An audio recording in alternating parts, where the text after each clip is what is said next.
Hello students, कैसे हैं आप। Welcome back to my YouTube channel physics club by Shakti sir. आज का टॉपिक आपके सामने है स्यूडो फोर्स। स्यूडो फोर्स के बारे में हम डिस्कशन करेंगे कि स्यूडो फोर्स को कैसे अप्लाई किया जाता है न्यूमेरिकल सॉल्व करने के लिए। अगेन न्यूटन लॉज है, स्टे ट्यून्ड। चलिए सबसे पहले तो सीखते हैं कि स्यूडो फोर्स कब काम आता है। तो उसके लिए मैं आपको बता दूं, हमने पहले भी डिस्कस किया हुआ है। इनर्शियल फ्रेम होता है और एक नॉन इनर्शियल फ्रेम होता है। तो स्यूडो फोर्स को हम अप्लाई करते हैं नॉन इनर्शियल फ्रेम में। कब अप्लाई करते हैं? नॉन इनर्शियल फ्रेम में। तो लिख देते हैं non inertial frame. Non inertial frame किस फ्रेम को कहा जाता है? जैसे एक छोटा सा एग्जांपल लेते हैं। लेट्स से कि हमारे पास एक लिफ्ट है, एलिवेटर है। एलिवेटर में एक बॉक्स रखा हुआ है, इसका मास m है, राइट। एलिवेटर किसी a एक्सेलरेशन से अपवर्ड डायरेक्शन में मूव कर रहा है और यहाँ पर हमारे पास एक पर्सन है और एक पर्सन है ग्राउंड में। यहाँ पर एक पर्सन एलिवेटर में और एक पर्सन है ग्राउंड पे। लेट्स से इस पर्सन का नाम है A और इस पर्सन का नाम है B।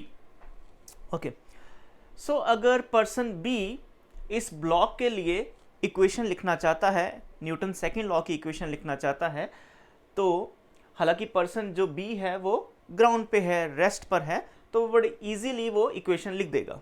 बट क्योंकि B पर्सन को क्या दिखाई दे रहा है कि ब्लॉक A जो है किसी A एक्सेलरेशन से अपवर्ड डायरेक्शन में जा रहा है ना। अगर हम भी होंगे, कोई एलिवेटर है, एलिवेटर ऊपर जा रहा है, एलिवेटर के अंदर जितना भी सामान है वो सारा का सारा एलिवेटर की एक्सेलरेशन से अपवर्ड डायरेक्शन में मूव करेगा। अब बात क्या आती है कि ए को ब्लॉक की क्या सिचुएशन दिखाई दे रही है। अब ब्लॉक भी एलिवेटर में है, पर्सन ए भी एलिवेटर में है, तो ऐसे में क्या हम कहते हैं कि block is at rest according to person A. Person A कहेगा block is at rest. So इसका मतलब क्या हुआ? इसका मतलब ये है, ये इसको रेस्ट पे इसलिए बोल रहा है क्योंकि जो पर्सन ए है वो भी एलिवेटर में है, वो भी किसी ए एक्सेलरेशन से अपवर्ड डायरेक्शन में मूव कर रहा है। इन शॉर्ट हम कह सकते हैं person A is in non inertial frame and person B is in inertial frame.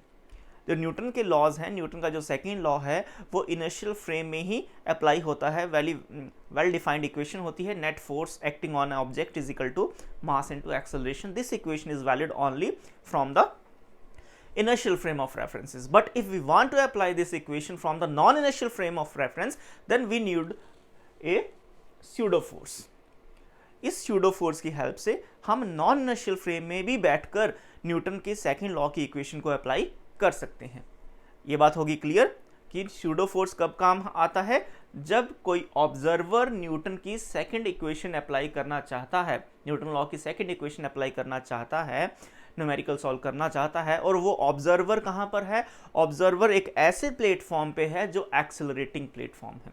Accelerating platform से अगर कोई भी ऑब्जर्वर न्यूटन लॉ को अप्लाई करना चाहेगा तो उसको न्यूमेरिकल सॉल्व करने के लिए एक एक्स्ट्रा फोर्स लगाना पड़ेगा। That extra force is called pseudo force, जिसका एक्चुअली कोई एग्जिस्टेंस नहीं होता है, बट न्यूमेरिकल को सही तरीके से सॉल्व करने के लिए हमने अपने फायदे के लिए ऑब्जर्वर जब एक्सेलरेटिंग फ्रेम पे होगा तो स्यूडो फोर्स लगा देंगे। अब सीखते हैं कि स्यूडो फोर्स कैसे लगाई जाती है। एक बात तो क्लियर होगी कि ऑब्जर्वर ए स्यूडो फोर्स अप्लाई करेगा जब न्यूटन सेकंड लॉ लिखने होंगे, और ऑब्जर्वर बी जो है, जो कि ग्राउंड पे है, जो कि इनर्शियल फ्रेम में है, वो स्यूडो फोर्स अप्लाई नहीं करेगा। ठीक है, चलिए अब स्यूडो फोर्स, जिसको मैं एफ पी से लिख रहा हूं, स्यूडो फोर्स कैसे लिखा जाता है वो भी लिख लेते हैं। लेट्स से कि हमने इस ऑब्जेक्ट के लिए स्यूडो फोर्स लिखना है, तो मास ऑफ द ऑब्जेक्ट लिखेंगे, मास ऑफ द ब्लॉक लिखेंगे या ऑब्जेक्ट लिखेंगे, ठीक, मल्टीप्लाई एक्सेलरेशन किसकी? एक्सेलरेशन ऑब्जर्वर के प्लेटफॉर्म की, मल्टीप्लाई एक्सेलरेशन किसकी? Acceleration of the platform of the observer, acceleration of the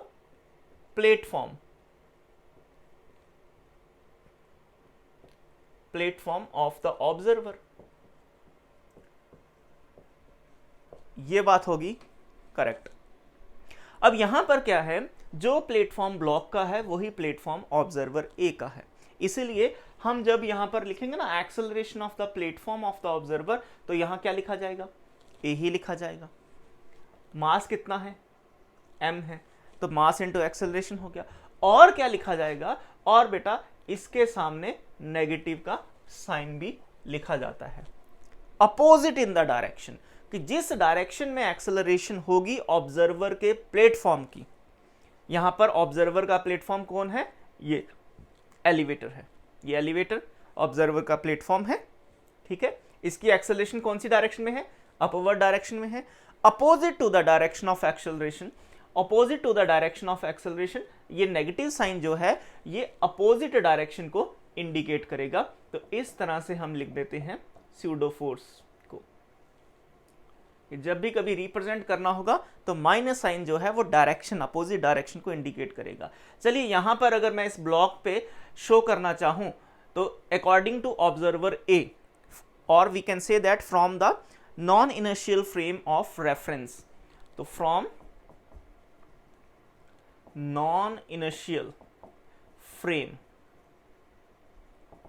non inertial frame of reference से अगर देखें तो जो मेरे पास ब्लॉक है, ब्लॉक के ऊपर पहले सीधी सीधी बात करें तो एक तो gravitational force mg downward direction में एक्ट करेगा, ये तो पता ही है हमें। एक नॉर्मल रिएक्शन एक्ट कर रहा है अपवर्ड डायरेक्शन में, ठीक है ना, ये सरफेस है, तो ये जो एलिवेटर का सरफेस है ब्लॉक पे अपवर्ड डायरेक्शन में नॉर्मल रिएक्शन अप्लाई कर रहा है। इसके अलावा अब कौन सी फोर्स अप्लाई होगी, according to person A pseudo force apply होगी। स्यूडो फोर्स की डायरेक्शन कैसी होगी, opposite to the direction of A, है ना। तो ये याद रखें, ये जो है स्यूडो फोर्स की, ये जो है एक्सेलरेशन होती है प्लेटफॉर्म की, उसकी अपोजिट डायरेक्शन। अब ए तो अपवर्ड डायरेक्शन में था, इसका मतलब जो स्यूडो फोर्स लगेगा इस पे वो डाउनवर्ड डायरेक्शन में लगेगा, ठीक है। ये माइनस साइन का काम खत्म हो गया जब मैंने ये एरो डाउनवर्ड डायरेक्शन में ड्रॉ कर दिया।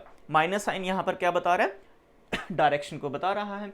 अब इसका मैग्नीट्यूड लिखना बाकी रहा, तो मैग्नीट्यूड क्या लिखूंगा, मास into acceleration. Minus mass into acceleration नहीं लिखा जाएगा, माइनस का काम था, ये एरो मैंने ड्रॉ करके माइनस का यूज कर लिया, बाकी क्या बचा, मास इंटू एक्सेलरेशन, मास इंटू एक्सेलरेशन। तो ये तीन फोर्सेस हैं यहां पर। ये जो है this is the pseudo force acting on the block according to person A, because the person A is in non inertial frame. I hope आपको इतनी बात समझ आ गई होगी। और क्या है, पर्सन ए के अकॉर्डिंग ब्लॉक क्या था, रेस्ट पर था, तो लिख लेते हैं according to person A,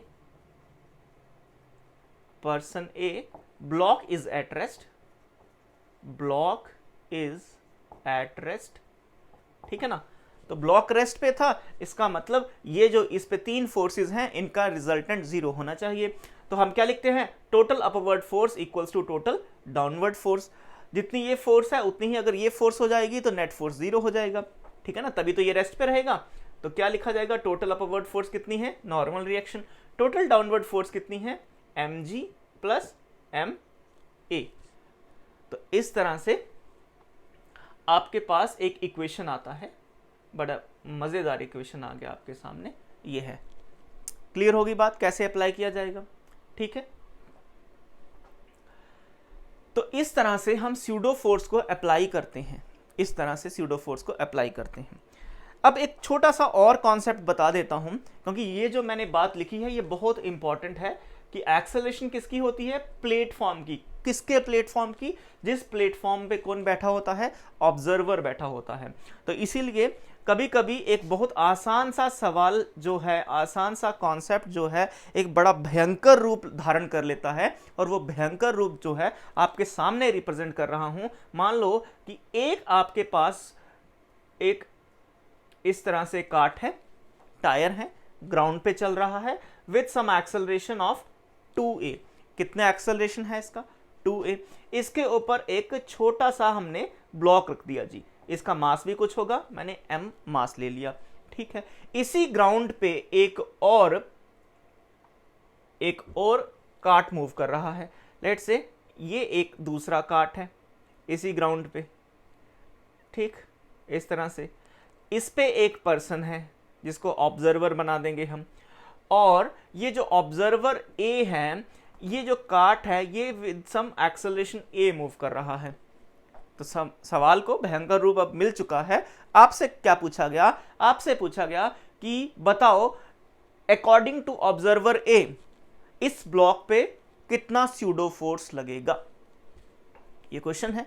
according to observer ए इस ब्लॉक पे कितना स्यूडो फोर्स लगेगा, किस डायरेक्शन में लगेगा, तो आपको ये बताना होता है। अगर मैग्नीट्यूड पूछा जाएगा तो बताना है, डायरेक्शन मैं यहाँ आपको रिप्रेजेंट करके बता देता हूँ। तो चलो जो जो हमने यहाँ सीखा है उसके अकॉर्डिंग यहाँ पर हम इसका कंक्लूजन निकालते हैं कि स्यूडो फोर्स कैसा लगेगा। सबसे पहले किस पे स्यूडो फोर्स हमने कैलकुलेट करना है? ब्लॉक पे। तो ब्लॉक का क्या लिखा जाएगा? मास लिखा जाएगा। तो ब्लॉक का मास लिख दिया मैंने। अब क्या लिखना है? Acceleration of the platform. कौन सा प्लेटफॉर्म? यहाँ तो दो प्लेटफॉर्म है, एक तो ब्लॉक इस पे है, तो ये जो प्लेटफॉर्म है ये तो 2a एक्सेलरेशन से मूव कर रहा है।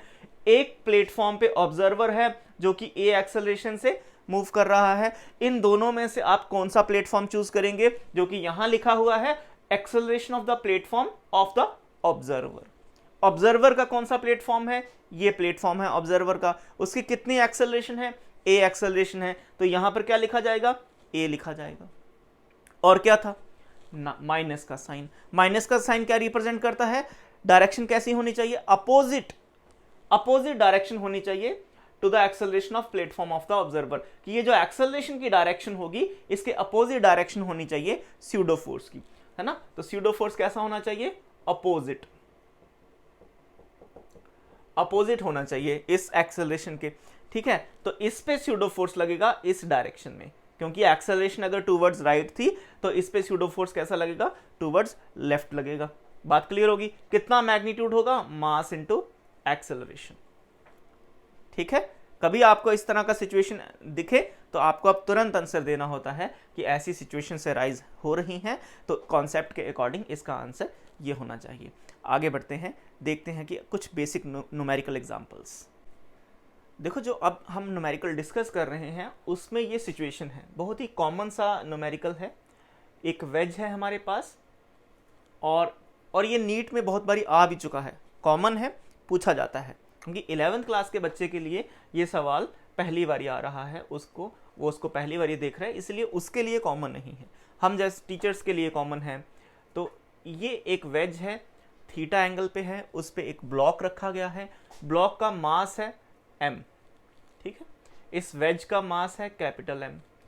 इस पे एक फोर्स लगाया गया, F फोर्स लगाया गया, ग्राउंड पे रखा गया है। सारे सरफेसेस फ्रिक्शनलेस हैं। जब तक हम फ्रिक्शन नहीं पढ़ लेते तब तक सारे के सारे सरफेसेस फ्रिक्शनलेस कंसीडर किए जाते हैं। इस क्वेश्चन में आपसे पूछा गया है कि अगर ये सिचुएशन ऐसी ही रहे, फोर्स ना लगाई जाए या कम ज़्यादा लगाई जाए, तो ये क्या होगा? ये जो ब्लॉक है ये स्लाइड करके नीचे की तरफ आ जाएगा। तो आपसे पूछा गया है कि ये कितनी फोर्स हो, फोर्स की मैग्नीट्यूड कितना हो, या फिर इस वेज की एक्सेलरेशन कितनी हो, सो दैट कि this block will remain at rest या फिर will remain stationary with respect to the wedge. तो क्या पूछा गया है? Find force so that block remain stationary with respect to wedge। तो वेज के रिस्पेक्ट में ये स्टेशनरी रहना चाहिए, है ना। सारे सरफेसेस कैसे हैं? स्मूथ सरफेसेस हैं। चलिए ये क्वेश्चन है। अब इस क्वेश्चन को हमने एनालाइज करना है कि अब स्यूडो फोर्स पढ़ रहे हैं, इतनी बात तो अभी आपको क्लियर होगी कि कहीं ना कहीं स्यूडो फोर्स अप्लाई होगा, ठीक है। ये देखो, ये कौन है? ऑब्जेक्ट है। ऑब्जेक्ट की डिस्कशन हो रही है यहाँ पर। ऑब्जेक्ट किस पे रखा गया है? इस पे रखा गया है ना। इस पे फोर्स लग रही है, इसका मतलब फोर्स लग रही है तो ये एक्सेलरेट करेगा, या फिर हम ये कह सकते हैं कि सारा का सारा सिस्टम क्या करेगा? किसी एक वेरिएबल किसी एक अननोन वैल्यू से एक्सेलरेट कर रहा है ए से। इसी ए को भी कैलकुलेट करेंगे कि कितनी एक्सेलरेशन से ये एक्सेलरेट करेगा, so that the block will remain stationary with respect to the wedge. अब न्यूमेरिकल सॉल्व करते हुए हम अपनी तरफ से एक ऑब्जर्वर को अटैच कर देते हैं। तो ये हमारा ऑब्जर्वर बैठा। अब ऑब्जर्वर का प्लेटफॉर्म क्लियर हो गया आप सबको कि ऑब्जर्वर का प्लेटफॉर्म कौन सा होगा? Wedge is the platform of the observer. इसका मतलब स्यूडो फोर्स में जो एक्सेलरेशन लिखा जाएगा ऑब्जर्वर के प्लेटफॉर्म का, वो कौन सा होगा? The acceleration of the ways. और वेज की क्या एक्सेलरेशन हमने मानी है? ए। ये को इसको भी कैलकुलेट करेंगे, लेट कर लेते हैं कि ये जो इतनी फोर्स लगने से ए एक्सेलरेशन से ये सिस्टम इस डायरेक्शन में एक्सेलरेट कर रहा है। चलिए, अब ऑब्जर्वर भी किस पे है? वेज पे है। ब्लॉक भी किस पे है? वेज पे है। और कैसा दिखना चाहिए? रेस्ट पे दिखना चाहिए। इसका मतलब ऑब्जर्वर को ब्लॉक रेस्ट पे दिखना चाहिए। ऑब्जर्वर नॉन इनर्शियल फ्रेम में आ गया, ऑब्जर्वर को ब्लॉक रेस्ट पे दिखना चाहिए, तो ब्लॉक पे स्यूडो फोर्स लगेगा। ठीक है, पहले जो दो कॉमन फोर्सेस हैं उसको मैं रिप्रेजेंट करता हूं। इस ब्लॉक पे देखो, यहां पर मैं शो कर रहा हूं, ऐसा है, ये ब्लॉक है। इस ब्लॉक पे एक फोर्स तो लगा, gravitational force mg downward direction में लग गया, है ना, ये थीटा एंगल है। एक नॉर्मल लग गया। ये दो फोर्सेस तो जो एक्चुअली एक्ट कर रहे हैं ब्लॉक के ऊपर। तीसरा फोर्स कैसा होना चाहिए? तीसरा फोर्स यहां पर कैसा होना चाहिए? स्यूडो फोर्स होना चाहिए। यहां भी अगर मैं शो करूं तो mg ऐसे लगेगा, नॉर्मल रिएक्शन इस डायरेक्शन में लगेगा, और opposite to the acceleration pseudo force लगता है, तो इस तरह स्यूडो फोर्स इस डायरेक्शन में लगेगा। कितना मैग्नीट्यूड होगा? मास into acceleration. Mass of the block, acceleration of the platform of the observer. ठीक, तो तीन फोर्सेस हो गए। यहां पर एक्सेलरेशन ये हो गया एम ए, और ये क्या है? ये रेस्ट पर है। क्या हो गया? ये according to the observer rest पे हो गया। ठीक है, ये स्यूडो फोर्स का मैग्नीट्यूड है जो कि हमने लगाया, और ये सही डायरेक्शन में लगना चाहिए, तभी न्यूमेरिकल सॉल्व होगा। चलिए, अब क्या करें? अब इसको सॉल्व करना है, हमें ए को कैलकुलेट करना है। आपसे नॉर्मल भी पूछ लिया जा सकता है कि नॉर्मल की वैल्यू कैलकुलेशन बताओ क्या होगी। अभी इस क्वेश्चन में आपसे कैपिटल एफ, ये जो फोर्स एक्ट कर रहा है उसके बारे में पूछा गया है। तो देखो, ये तीनों अलग अलग डायरेक्शंस में हैं, तो हम क्या करते हैं, हम एन को रिजॉल्व कर लेते हैं सो दैट कि ये 2 डायमेंशनल बन जाए। तो जब मैं एन को रिजॉल्व करता हूं अगर, तो ये एंगल थीटा है, ये भी एंगल क्या होगा? थीटा। ये 90 माइनस थीटा, और ये एंगल आ जाएगा थीटा। थीटा के साथ जो कंपोनेंट होगा नॉर्मल का, उसको लिखा जाएगा एन कॉस ऑफ थीटा, और दूसरा जो कंपोनेंट आएगा उसको लिखा जाएगा एन साइन ऑफ थीटा। तो n को हमने रिजॉल्व कर दिया। अब देखो, ये 2 डायमेंशनल बन गया। ये x एक्सिस हो गया और ये y एक्सिस हो गया। अलोंग द y एक्सिस आपको बात क्लियर होनी चाहिए, ये ब्लॉक रेस्ट पर है, तो y एक्सिस के अलोंग क्या होगा? Total upward force equals to total downward force. तो एक इक्वेशन तो आ गया, n cos theta equals to mg। ये हो गया फर्स्ट इक्वेशन। सेकेंड इक्वेशन क्या आ सकता है? जो राइट साइड पे फोर्स एक्ट कर रहा है must be equal to the left hand side so that the block will remain at rest. तो यहां पर आ जाएगा n sine of theta equals to mass into acceleration. दूसरी इक्वेशन आ गई। इन इक्वेशंस को सॉल्व करके हमसे जो बातें पूछी गई हैं वो हम सॉल्व कर सकते हैं। चलिए, जब इनको मैं तरीके से लिखता हूं कि n sine theta divided by n cos of theta, this equation divided by first, तो ये आ जाएगा mass into acceleration divided by mass into g. N से एन कैंसिल हो जाएगा, मास से मास कैंसिल हो जाएगा, साइन अपॉन कॉस हो जाएगा tan of theta which is equals to a upon g. तो थीटा का वैल्यू आपके सामने आ जाएगा, या a की वैल्यू। अब आपसे देखो कितने सवाल पूछे जा सकते हैं। थीटा पूछ लिया जा सकता है। अगर आपसे थीटा पूछा गया तो आप क्या बोलोगे? tan इनवर्स a अपॉन जी, ये आंसर होगा अगर आपसे थीटा पूछा जाता। तो एक्सेलरेशन वेरिएबल हमने चूज किया था, तो एक्सेलरेशन यहां से कितना आ जाएगा? जी टेन थीटा। तो एक्सेलरेशन का वैल्यू क्या आ जाएगा? जी ऑफ टेन थीटा। ये आ गया एक्सेलरेशन का वैल्यू। ठीक, अब एक्सेलरेशन पता लग गया, फोर्स पूछा गया था। तो ये जो फोर्स एफ था, ये कैपिटल एम और स्मॉल एम दोनों ब्लॉक्स को, वेज और ब्लॉक को आगे धकेल रहा था। इसका मतलब फोर्स क्या हो गया?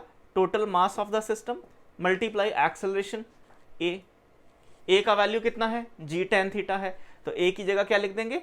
जी टेन ऑफ थीटा।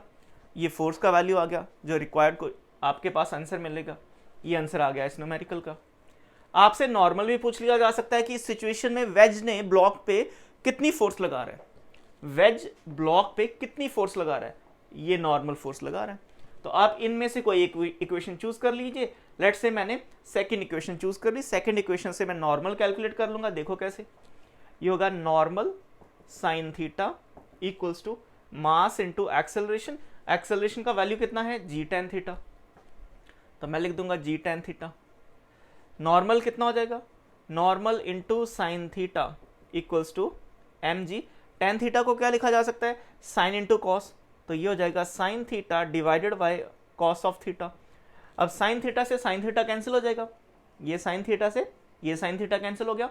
नॉर्मल का वैल्यू क्या आया, normal is equals to m g upon cos of theta, ये आ जाएगा नॉर्मल का आंसर। ये सारे तीनों चारों ऑब्जेक्टिव्स बने होते हैं जो भी मैंने आपको डिब्बे में डाले हैं ना। ये भी न्यूमेरिकल पूछा गया है नीट में, इसके बेस पे भी आपको क्वेश्चन हमेशा पूछा जाएगा, ये भी पूछा जाएगा और ये भी पूछा जाएगा। चार न्यूमेरिकल हैं, एक ही कॉन्सेप्ट है, एक ही न्यूमेरिकल से ये चारे बातें पूछी जाती हैं।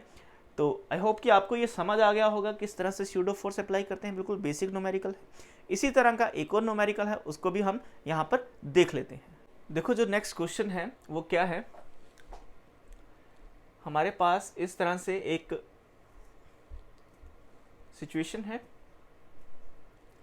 और इसमें ये पेंडुलम था, ठीक है, और ये एक बॉल थी, इसका मास कुछ m था, ये रेस्ट पर है इस तरह से। जब ये सिस्टम एक्सेलरेट करना शुरू हो गया तो क्या होगा, पेंडुलम जो होगा वो इसी सिचुएशन में अब नहीं रहेगा। जब ये सिस्टम किसी ए एक्सेलरेशन से एक्सेलरेट करना शुरू हो जाएगा तो पेंडुलम पहले जो कि इस सिचुएशन में था अब वो कुछ ऐसा हो जाएगा। तो आपसे पूछा जाता है कि बताओ ये थीटा, ये एंगल कितना होगा। तो चलिए इसको कैलकुलेट करते हैं। अगेन देखो ये हमारे पास मासलेस स्ट्रिंग है। मासलेस स्ट्रिंग कितना एंगल बनाएगा वर्टिकल के साथ, तो ये वाला पॉइंट जो है ये मूव कर रहा है, उसके कारण ये ऑब्जेक्ट भी फॉरवर्ड डायरेक्शन में मूव कर रहा है। अब सारी की सारी कहानी इस पे है, तो ये किसके साथ अटैच्ड है, इसके साथ। तो ये जो पॉइंट है, ये जो P पॉइंट है, ये एक्सेलरेट कर रहा है किसी A एक्सेलरेशन से। इसका मतलब ये जो हमारे पास ऑब्जेक्ट है ये एक्सेलरेट कर रहा है क्योंकि P पॉइंट एक्सेलरेट कर रहा है। तो जब हम इसको एनालाइज करेंगे, जब मैं यहाँ से कोई एक ऑब्जर्वर यहाँ बिठा देता हूँ, तो ऑब्जर्वर जब इस पेंडुलम को देखेगा, इस बॉब को देखेगा, तो उसको तो इसी सिचुएशन में ये दिखाई देगा, थीटा एंगल पे, कांस्टेंट एंगल थीटा पे ही दिखाई देगा, ठीक है ना। पहले मान लेते हैं ये ऑब्जर्वर यहाँ पर था, रेस्ट पर था, तो उसको ऐसा दिखाई दे रहा था। जब ये दौड़ पड़ा किसी ए एक्सेलरेशन से तो उसको अब ये थीटा एंगल पे दिखाई दे रहा है। तो ऑब्जर्वर भी ए एक्सेलरेशन से मूव कर रहा है। इसका मतलब ऑब्जर्वर का प्लेटफॉर्म कौन है, ये गाड़ी। ये गाड़ी क्या है, ऑब्जर्वर का प्लेटफॉर्म है। तो जो एक्सेलरेशन स्यूडो फोर्स में हम अप्लाई करेंगे, that is the acceleration of the platform of the observer, and the platform of the observer, which is this गाड़ी, is accelerating with acceleration A towards right. It means that the pseudo force will act on this bob in the opposite of this acceleration. Clear है ये बात। Minus sign लगाया था, minus sign का मतलब क्या है कि स्यूडो फोर्स इस पे एक्ट करेगा opposite to this acceleration in direction. तो इस डायरेक्शन में स्यूडो फोर्स एक्ट करेगा। कितना मैग्नीट्यूड होगा, कितना मास है इसका, m मास है, और ये एक्सेलरेशन हो गया, ये एक्सेलरेशन हो गया। और कौन कौन सी फोर्सेस एक्ट कर रही हैं, एक तो mg फोर्स एक्ट करेगा डाउनवर्ड डायरेक्शन में, और एक टेंशन एक्ट करेगा इस तरह से। तीन फोर्सेस हो गई। अगेन जैसे पहले सवाल सॉल्व किया हमने कि इसको रिजॉल्व किया जा सकता है, तो मैं अब फिर से ऐसे बना रहा हूं इसको अलग से, इसका FBD। डाउनवर्ड डायरेक्शन में कौन गया, mg, इस डायरेक्शन में कौन गया, स्यूडो फोर्स, और इधर कौन है, टेंशन, और ये है एंगल थीटा। टेंशन को रिजॉल्व करने, टेंशन को रिजॉल्व करते हैं। ये अगर एंगल थीटा है तो ये भी एंगल कितना होगा, थीटा होगा। टी है, थीटा के साथ कौन सा कंपोनेंट चलेगा, T of cos of theta, और इधर वाला कौन सा कंपोनेंट आएगा, T of sine of theta. देखो पहले नॉर्मल साइन थीटा और एन कॉस थीटा था, अब टेंशन साइन थीटा और टेंशन कॉस थीटा हो गया। सवाल वैसा ही है, रिजल्ट भी वैसा ही आएगा। तो देख लेते हैं टी साइन थीटा किसके इक्वल होना चाहिए, मास इंटू एक्सेलरेशन के। क्यों, क्योंकि अकॉर्डिंग टू दिस ऑब्जेक्ट क्या है, ये क्या है, रेस्ट पर है। तो जब रेस्ट पर है ये, तो जो अपवर्ड फोर्स होगा must be equal to downward force, left hand side force must be equal to right hand side force, तभी तो ये ऑब्जेक्ट रेस्ट पे रहेगा ना। क्लियर होगी बात। चलिए पहली इक्वेशन लिखते हैं, क्या लिखी जाएगी, T sine theta equals to mass into acceleration, और दूसरी इक्वेशन लिखी जाएगी T cos of theta equals to mg। Again जब आप इन दोनों को डिवाइड करेंगे टेन थीटा आएगा। जैसे ही मैं इनको डिवाइड करूंगा, t से t कैंसिल हो जाएगा, m से m कैंसिल हो जाएगा, साइन अपॉन कॉस हो गया tan theta equals to a upon g। कितना एक्सेलरेशन आ गया। यहाँ इस क्वेश्चन में तो हमें थीटा पूछा था, what is the value of theta, ठीक है, a गिवन था, तो थीटा कितना आ जाएगा यहाँ से, theta equals to tan inverse a upon g। ये थीटा का वैल्यू आ गया। पहले भी यही आंसर आया था, इसमें भी यही आंसर आया है। सॉल्व करने का तरीका अलग है, डायग्राम अलग है, लेकिन सॉरी सॉल्व करने का तरीका सेम है, डायग्राम अलग है, सिचुएशन अलग है ना, लेकिन जो स्यूडो फोर्स का एप्लीकेशन है वो सेम रहेगा। बॉडी रेस्ट पे रहेगी, रिजॉल्व करके धड़ल्ले से आंसर आ गया। आई होप को आपको ये कॉन्सेप्ट और ये बेसिक न्यूमेरिकल क्लियर हुए होंगे। स्यूडो फोर्स कैसे अप्लाई करना है, बिल्कुल आसान तरीके से। मैं नॉन इनिशियल फ्रेम की डेप्थ पे नहीं गया हूँ कि आपको लगे कि क्या हो रहा है। सीधी सीधी बात है, फॉर्मूला लगाना है, कैसे लगाना है, किस डायरेक्शन में स्यूडो फोर्स लगना चाहिए, क्लियर कट मैंने बातें रखी हैं आपके सामने। आप भी अप्लाई करिएगा। बहुत सारे न्यूमेरिकल स्यूडो फोर्स के होते हैं और मैं आपके सामने लेकर भी आऊँगा, बट इस लेक्चर में वो नहीं कवर हो पाएंगे। आने वाले लेक्चर्स में स्टे ट्यून्ड रहिएगा। स्यूडो फोर्स हेडिंग से आपको बहुत सारे पार्ट 1, पार्ट 2 या A, B, C या 1, 2, 3 इस तरह से लेक्चर सीरीज आपको दिखाई देगी स्यूडो फोर्स पे, जो न्यूमेरिकल से भरी होगी, नीट लेवल के, जेईई मेंस लेवल के और एडवांस लेवल के। कम से कम 10-15 न्यूमेरिकल होंगे स्यूडो फोर्स पे, जो आपके हर लेवल के डिफिकल्टीज को दूर करते जाएंगे। Stay tuned. नए हैं मेरे चैनल पे तो प्लीज़ सब्सक्राइब करिए, शेयर करिए, अपने क्लासमेट्स के साथ शेयर करिए, लाइक करिए, कमेंट सेक्शन में मेरे को ज़रूरी बताइए कि आपको ये लेक्चर कैसे लग रहे हैं। Wish you all the best. Bye bye.